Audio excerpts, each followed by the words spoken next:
Bienvenue sur la chaîne de l'église SOS Lyon. Nous espérons que ce message sera un encouragement et une bénédiction pour ta vie. Magnifique. Alors j'aimerais tout de suite, sans tarder, commencer mon message. Et le thème de mon message, j'aimerais vous le donner aujourd'hui. Avis de recherche. Avis de recherche. Et j'aimerais commencer aujourd'hui par une histoire que j'ai lue récemment, ces derniers jours, qui m'a fortement interpellé. C'est l'histoire d'un homme qui s'appelle Luis Albino. Luis Albino, avec son frère Roger, se trouvait dans un parc en 1951, le 21 février 1951. Il jouait dans un parc et malheureusement ce jour-là, le petit Luis, alors qu'il avait 6 ans, va être kidnappé devant son frère et le petit Luis va s'éloigner de sa famille à partir de ce mois de février 1951. Sa maman n'a jamais cessé les recherches. Tous les jours, toutes les semaines, tous les mois, cherchait son fils, désespérément son fils. Et puis, en 2005, cette pauvre maman va décéder à 92 ans sans avoir revu son fils. Quel drame! Mais une de ses nièces, comme ça il paraît, un jour, juste pour le plaisir, s'est dit je vais faire un test ADN. Peut-être certains l'ont déjà fait ça, test ADN. Elle s'est dit je vais faire un test ADN. Et puis elle est partie faire un test ADN. Et là, il y avait une affiliation à 22% avec un homme. Elle s'est dit oh, est-ce que ce ne serait pas mon oncle? Est-ce que ce ne serait pas quelqu'un de la famille? Et puis, ça n'a pas été plus loin que cela. Et puis, quelques temps après, pour être précis, cette année, en 2024, elle s'est dit, je vais quand même refaire un test. J'aimerais refaire un test pour vraiment m'assurer qu'il n'y aurait pas quelque chose là derrière ce quelques pourcentages. Elle va refaire un test. Et puis, la police, suite à ce test, va décider de réouvrir l'enquête. Des décennies plus tard, ils vont réouvrir l'enquête. Et devinez quoi? Cette année, les amis, l'enquête a confirmé la filiation grâce à de nouveaux tests ADN. Grâce à ces nouveaux tests, la bonne nouvelle a été annoncée à la famille le 20 juin 2024. Donc c'est tout récent. Et Luis a pu retrouver sa famille 70 ans plus tard. 70 ans plus tard. 70 ans. Alors Luis, c'est celui qui a les lunettes. Non, ok. Non, c'est juste celui qui a la moustache. Non, c'est le plus jeune. Luis et Roger. 70 ans après, imaginez. Pauvre maman qui n'a pas pu revoir son fils, mais la famille a pu célébrer cette retrouvaille. Imaginez ces deux frères, 70 ans après, se retrouver. Quoi de plus puissant que de retrouver un membre de sa famille perdu? Quoi de plus précieux que de retrouver un membre de sa famille? J'aimerais vous dire quelque chose aujourd'hui. Depuis la chute de l'homme, depuis Adam et Ève dans le jardin, il y a un avis de recherche dans le cœur de l'homme. Il y a un avis de recherche qui a été lancé. Pourquoi? Parce que l'homme et la femme ont perdu la relation avec leur Créateur. Ils ont perdu la connexion. Celui qui les a créés, celui qui les a mis au monde, malheureusement, ne fait plus partie de leur vie. Mais heureusement, aujourd'hui, la bonne nouvelle, c'est qu'il est possible de restaurer cette relation. Pas uniquement 70 ans, mais des milliers et des milliers d'années plus tard, il est encore possible de retrouver cette relation avec celui qui nous a créés. Amen. Il y a de l'espoir. Et même, je dois dire, qu'il y a une piste très sérieuse pour retrouver votre Créateur aujourd'hui. Et j'aimerais explorer cette piste très sérieuse. J'aimerais qu'on relance les investigations ensemble aujourd'hui. Si toutefois vous n'avez pas encore retrouvé celui qui vous a créé, celui qui vous a conçu, celui qui vous a imaginé, celui qui vous a désiré. 1 Corinthiens chapitre 14, verset 1. Je lisais ces quelques mots ces derniers jours et c'est venu me frapper en plein cœur. Recherchez l'amour. Recherchez l'amour. Le mot rechercher ici, c'est synonyme de poursuivre, poursuis, continue. Ne t'arrête pas de rechercher l'amour. C'est une bonne poursuite. Peut-être parmi nous, il y a des gens qui ont cherché à droite et à gauche. Peut-être ont cherché dans d'autres choses. Cette absence, on a cherché de la combler et ça fait des milliers d'années que l'homme essaye de combler l'absence de celui qu'on appelle Dieu, notre Créateur, et Dieu, notre Père. On essaye de combler cette absence. Mais comme cette mère, il nous est dit qu'elle n'a jamais perdu espoir pour son fils. Dieu n'a jamais perdu espoir pour chacun d'entre nous ici. Il n'a pas perdu espoir. Il croit encore que nous allons, aussi nombreux que la terre soit peuplée aujourd'hui, tous revenir à lui. J'ai envie de dire rechercher l'amour. Mais quel amour? De quel amour il est parlé ici? De quel amour? De celui qui est vrai, de l'amour vrai, je dirais même de la vérité. Nous avons en tant qu'être humain besoin d'un amour fiable et d'un amour stable à 100%.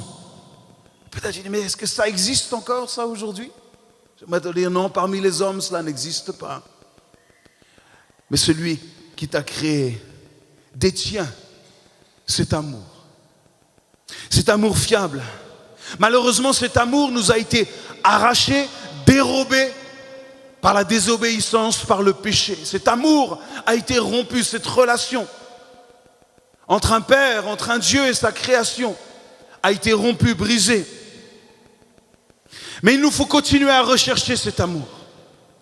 Rechercher sa personne, retrouver cet amour constant et invariable qui ne varie jamais. Retrouver cet amour qui, une fois que vous connaissez, et je sais que beaucoup, vous vous retrouvez dans les mots que je vais donner dans quelques instants, et dès maintenant, vous savez de quel amour je parle parce que beaucoup le vivent déjà. Mais j'aimerais m'adresser surtout à ceux qui ne le vivent pas encore. Vous savez, cet amour, une fois que vous le détenez, vous ne craignez pas qu'il vous quitte. Vous ne craignez pas la rupture, ou vous ne craignez pas non plus que vous ne soyez plus l'objet de son affection. Cet amour dont vous êtes certain et certaine qu'il est vrai, qu'il est authentique, que cet amour est venu combler votre cœur, combler cette absence. On vit dans un monde où le mot amour, derrière le mot amour, se cache beaucoup de choses. On l'utilise pour des choses aujourd'hui qui sont vraiment différentes de ce que la Bible définit comme l'amour. Vraiment, voire même opposé à ce que Dieu définit comme l'amour. Il y a, depuis l'histoire de cette chute, écoutez bien, il y a une contrefaçon du véritable amour. Le véritable amour ne se remplace jamais. Et on a cherché à combler cet amour, même à fabriquer des choses qui pourraient essayer de remplir le cœur de l'homme. Mais cela n'est qu'échec. Cela ne remplit pas le cœur de l'homme. Cela déçoit et décevra encore le cœur de l'homme. Alors cet amour de Dieu est unique et il est très différent.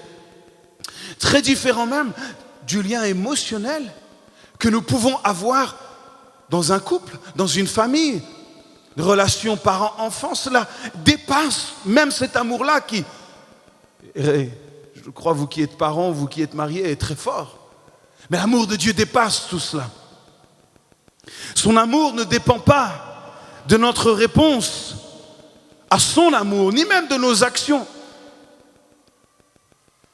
L'amour de Dieu est extraordinaire. Et dans cet amour, on va découvrir, écoutez bien, cette révélation importante que si nous lui faisons confiance, si nous nous abandonnons pleinement à lui, il sera suffisant pour nous combler, nous satisfaire pleinement. Et il y a aussi cette réalité que nous devons tous réaliser aujourd'hui, c'est que si nous pouvons l'aimer, c'est que Dieu nous a aimés le premier. Et cela n'est pas dépendant de ce que tu as pu faire jusqu'à aujourd'hui et même de ce que tu feras demain. Il continuera à t'aimer même si aujourd'hui tu choisis de ne pas le suivre. Son amour est immuable, cet amour est éternel. C'est l'amour de Dieu, rechercher l'amour. Alors vous me direz, mais comment c'est possible ?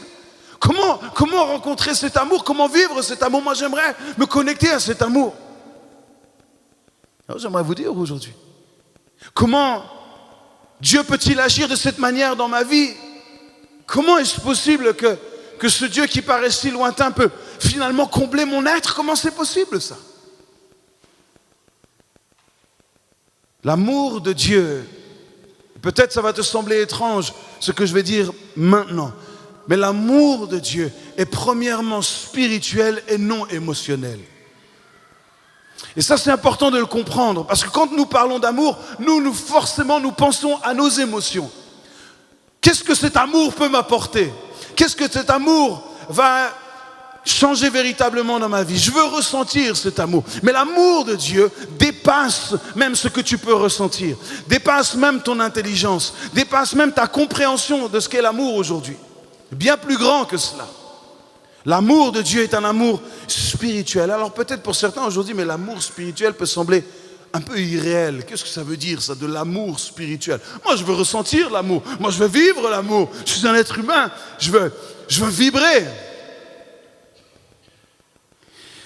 Ça peut même te paraître un peu impersonnel. Et pourtant, il est bel et bien l'amour réel, permanent et fiable dont tout homme a besoin aujourd'hui. C'est le seul amour dont nous avons besoin aujourd'hui. L'amour humain, et on le sait, vous êtes comme moi, humain, vous l'avez vu, il peut facilement virer à quoi ? À l'égoïsme. C'est pour moi. Il peut fluctuer même avec l'humeur. Un jour je t'aime et puis le lendemain, Ça dépend des jours. Si le soleil brille, je t'aimerai. S'il pleut, on verra. Selon les circonstances, je verrai si je t'aime. Ça, c'est l'amour humain. L'amour, d'ailleurs, humain est très sélectif aussi. Vous avez déjà remarqué ça ? On est très sélect sur les gens qu'on choisit d'aimer. Parce qu'en général, on choisit d'aimer ceux qui peuvent nous donner quelque chose en retour. Mais l'amour divin aime. Point. Ce n'est pas un amour émotionnel, c'est un amour spirituel. Dans ton être intérieur, ce qu'on appelle ton cœur, c'est pas juste ton cœur ici. Ton être, c'est ton esprit, c'est ce qui est ton cœur. À chaque fois que vous lisez la Bible et que vous voyez le mot cœur, c'est pas ton cœur physique, c'est ton esprit. Et Dieu est esprit et il parle à ton esprit aujourd'hui. Il parle à ton être spirituel. C'est cet amour spirituel qui doit venir impacter ta vie aujourd'hui. Et ensuite, ça aura des répercussions dans tout ton être, même physique. Mais c'est d'abord ton esprit qui doit être touché aujourd'hui.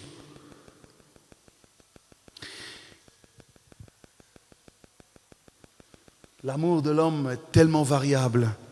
L'amour humain semble tellement fragile. Nous ne sommes pas épargnés dans nos familles, vrai ou pas ? Il n'y a pas une famille ici qui n'a jamais vu ou vécu une souffrance liée à un amour fluctuant, un amour qui a été variable ou défectueux. On a tous été impactés par cela. Parce que ce n'est pas le même amour que Dieu donne. 1 Jean chapitre 4 verset 16. Écoutez bien. Dieu est amour. Et celui qui demeure dans l'amour demeure en Dieu et Dieu demeure en lui. Waouh! Là, il y a quelque chose d'extraordinaire. Dieu est amour. C'est sa nature. Il est amour. Il est défini comme tel, il est amour. Il n'a pas besoin de raison pour aimer. Vous entendez? Dieu n'a pas besoin de raison pour t'aimer. Tu n'as pas besoin de lui prouver quoi que ce soit pour t'aimer, pour l'aimer. Pour mériter son amour, Dieu aime sans raison, sans condition. Dieu est amour. Et là, dans ce texte, il nous est dit que celui qui demeure, donc vous, moi, si je choisis de demeurer dans son amour, de faire confiance à son amour, à sa personne, qu'est-ce qu'il nous est dit? Il nous est dit que Dieu demeure en moi. Comment le Dieu tout-puissant, le Dieu créateur, le concepteur de toutes choses, celui qui a imaginé tout cela peut vivre en moi par son esprit? C'est un amour spirituel qui va avoir un impact dans tout ton être. Mais dans ton esprit aujourd'hui, il y a une décision à prendre. C'est de croire et de vouloir demeurer dans son amour ou non. Et cela n'est pas lié à une émotion. C'est un choix.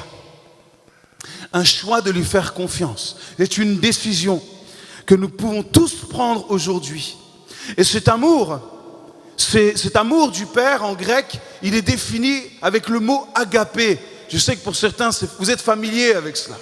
Le mot agapé qui est exprimé, et cet amour, il est exprimé en action, mais il n'est pas exprimé en émotion, il est exprimé en action. Ça, c'est l'amour de Dieu. Il est toujours exprimé par des gestes. Ce n'est pas juste des belles paroles, c'est des actions que nous pouvons aujourd'hui identifier clairement.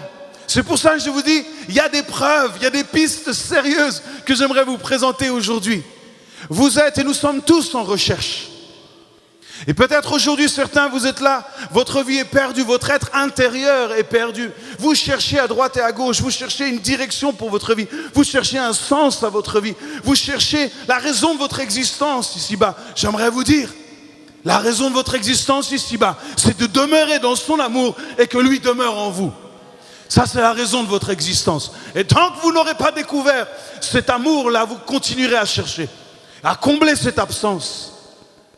Laissez-moi vous dire, j'ai une piste sérieuse à vous présenter.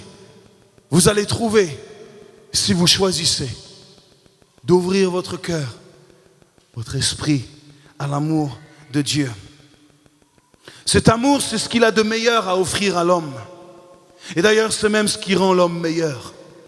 Vous voulez devenir un homme meilleur, vous voulez devenir une femme meilleure, demeurez dans son amour. Demeurez en lui et il demeurera en vous. Son amour est indispensable pour le développement de l'homme. Indispensable. Soyons honnêtes aujourd'hui. Qui veut être aimé? Moi, je lève la main. Hein? Qui veut être aimé? Moi, je veux être aimé. Moi, je veux être aimé. Qui a besoin de savoir que vous êtes aimé? Moi, j'ai besoin de savoir que je suis aimé.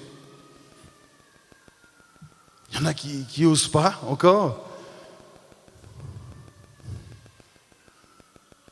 Est-ce que vous avez besoin de savoir comme moi que nous sommes acceptés par les autres? Moi, j'ai besoin aussi de savoir que je suis accepté par mes parents. J'ai besoin de le savoir. J'ai besoin de ressentir que je suis accepté par mes parents. C'est normal, c'est naturel.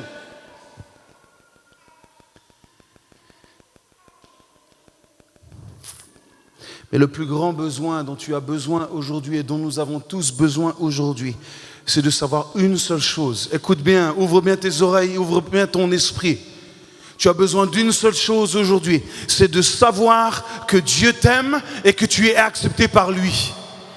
C'est la seule chose qui peut changer véritablement ton être intérieur. Savoir que Dieu t'aime et qu'il t'accepte. Peut-être tu as vécu des expériences où tu ne t'es pas senti aimé. Peut-être des expériences où tu ne t'es pas senti accepté, pas estimé à ta juste valeur. Dieu qui t'a créé et qui t'a voulu. Il n'y a pas une seule personne ici dans ce lieu que Dieu n'a pas voulu. Peut-être la manière dont tu es venu au monde, ce n'était pas celle qu'il avait voulu. Mais il l'a quand même permis parce qu'il t'a voulu. Il t'a voulu, il t'a choisi parce qu'il t'aime, parce qu'il te connaît. Et tu dois recevoir ça aujourd'hui dans ton esprit. Et au moment où je parle, je sens dans mon esprit que ça percute plusieurs cet après-midi. C'est une vérité. C'est cette vérité dont l'homme a besoin d'entendre. Dieu t'aime. Point. Et il t'a voulu. Il t'a désiré. Oui, il y a dans le cœur de l'homme un avis de recherche constant. Car son cœur est séparé de son Père. C'est un cri auquel le Père lui-même a répondu. Cette absence, il s'est dit, je ne vais pas les laisser trop longtemps comme cela. Je vais répondre à ce cri, je vais me faire connaître à nouveau. Il y a eu un temps de séparation, ça a pris du temps, mais Dieu enfin s'est révélé pour que l'homme voie, qu'il puisse regarder et dire, oui, il y a une possibilité de me reconnecter avec mon Créateur. Il nous a donné ce qu'il avait de plus précieux. Il a entendu le cri de l'homme. Il a entendu, ne crois pas que le cri était larmes. Dieu en est indifférent, il connaît et il souffre avec toi. Mais il ne peut rien faire tant que tu ne choisis pas de demeurer en lui. Il souffre avec toi, il souffre de te voir souffrir. Et Dieu t'a tant aimé qu'il s'est dit, je ne peux pas les laisser comme ça. Je vais leur envoyer mon amour agapé, qui n'est pas juste des paroles, mais qui se manifeste en action. Je vais leur envoyer ce que j'ai de plus précieux. Je vais leur envoyer mon fils, et mon fils unique, mon fils bien-aimé. Afin que tout le monde voie. Que tout le monde puisse voir. Il a entendu le cri de désespoir de l'homme, et il a offert une solution. Et j'aimerais te le dire, il n'y a pas d'autre solution dont tu as besoin. La seule solution de ton âme, du cri de ton âme, s'appelle Jésus-Christ. Jésus-Christ, la vérité, le Messie, qui est l'expression de son amour complet. En Jésus-Christ, nous avons la plénitude de l'amour de Dieu. Pas juste une émotion, mais un acte coûteux de la part de Dieu. Pas juste une petite émotion, mais un acte coûteux, la vie et la mort de son Fils. Jésus est l'expression de cet amour suprême. Oui, Jésus a pris notre place sur la croix pour que nous puissions faire quoi? Demeurer dans l'amour. Que nous puissions changer d'habitation, changer de maison. J'habitais dans le péché, mais maintenant j'habite dans l'amour de Dieu. J'habitais dans le rejet, mais maintenant j'habite dans cette maison familiale. J'habitais dans l'oppression, dans la culpabilité, mais j'habite dans cette maison pleine de liberté et de grâce. C'est ce que Dieu offre à tout homme et toute femme qui ose regarder vers lui et choisir de demeurer en lui. Le châtiment du péché, il l'a pris sur lui. Pourquoi? Pour que la famille soit restaurée. À nouveau, toute la famille soit restaurée. C'est le cœur du Père. Il veut chacun de ses enfants à la maison. Imaginez cette maman, pendant plus de 50 années, chaque jour, aller voir si son fils était en vie, chaque jour à savoir est-ce qu'il est là, est-ce qu'il n'est pas là, est-ce qu'on a des nouvelles. Finalement, on va mourir sans le revoir une seule fois. On peut s'identifier, vous qui êtes maman, vous pouvez vous identifier au cri de cette femme. Imaginez les nuits, les jours qu'elle a eus. Dire, où est mon fils? Elle va mourir sans le revoir. Dieu, notre Père, notre Créateur, souffre de voir sa création être déchirée à cause de cette relation qui a été rompue. C'est pour ça qu'il a offert une solution parfaite, accomplie, une solution qui est accessible à l'homme simplement en choisissant de croire et de vouloir demeurer dans son amour. Depuis 2000 ans, la solution est offerte. C'est un cadeau, encore une fois, que Dieu a fait à l'homme. j'ai tant aimé chacun d'entre vous aujourd'hui que j'ai donné mon Fils pour vous, pour qu'ensemble nous puissions nous retrouver tous dans la maison familiale et célébrer la vie ensemble. Ça a été ça, c'est le cœur du Père. Alors recherchez l'amour. Je vous invite à vous lever. Recherchez l'amour. Recherchez Jésus-Christ. Il est l'amour parfait. Il est Jésus le sauveur du monde. Alors l'amour, comment pourrait-on le qualifier? Ce texte de 1 Corinthiens chapitre 13 verset 4. L'amour est patient. On pourrait dire Jésus est patient. Et ce que j'aimerais faire maintenant avec vous, avec tous ceux qui veulent peut-être mettre leur foi en action à partir de maintenant. Parce que si vous choisissez de demeurer en lui, qu'est-ce qu'il a dit? Il a dit, je demeurerai en vous. Donc son amour est où aujourd'hui? Il est dans chacun de ceux qui croient, dans son amour. Donc en fait, ce verset te concerne, me concerne. Donc aujourd'hui, on pourrait changer l'amour par notre prénom, vrai ou pas? Nous sommes remplis de cet amour. Alors ce qu'on va faire, on va lire ce texte ensemble. Et peut-être certains disent, mais moi, j'ai jamais vraiment fait cela. Mais aujourd'hui, tu peux prendre une décision maintenant de demeurer en son amour. N'attends pas demain. C'est la solution dont tu as besoin. Et au moment où tu vas le dire, je crois que ton cœur va se remplir. Cette parole qui est écrite, elle est pour toi. Elle ne reviendra pas sans avoir fait son travail aujourd'hui dans ton cœur. Elle va frapper ton cœur, elle va toucher ton cœur, elle va combler ton cœur, elle va remplir ton cœur de son amour. Si tu choisis de demeurer en lui. Alors, est-ce que vous êtes prêts à lire ce texte? Moi, je vais lire ce texte, je vais mettre mon prénom, mais j'aimerais que chacun mette son prénom maintenant. Vous avez le texte qui s'affiche là et on va faire cette prière ensemble. Vous êtes prêts? Matt est patient. Matt est plein de bonté. Matt n'est point envieux. Matt ne se vante point, il ne s'enfle point d'orgueil, il ne fait rien de malhonnête, il ne cherche point son intérêt, il ne s'irrite point. Matt ne soupçonne point le mal, Matt ne se réjouit point de l'injustice, mais Matt se réjouit de la vérité. Wow. Matt excuse tout, Matt croit tout, Matt espère tout, Matt supporte tout. Matt ne périt jamais. Je ne périrai jamais. Vous savez pourquoi? Parce que son amour ne périra jamais. Pour l'éternité, je serai avec lui dans son amour, dans sa demeure. Amen. Merci d'avoir pris le temps d'écouter ce message. Si tu n'as pas encore d'église, rejoins-nous. Toutes les informations sont sur notre site église-soslyon.com. À bientôt.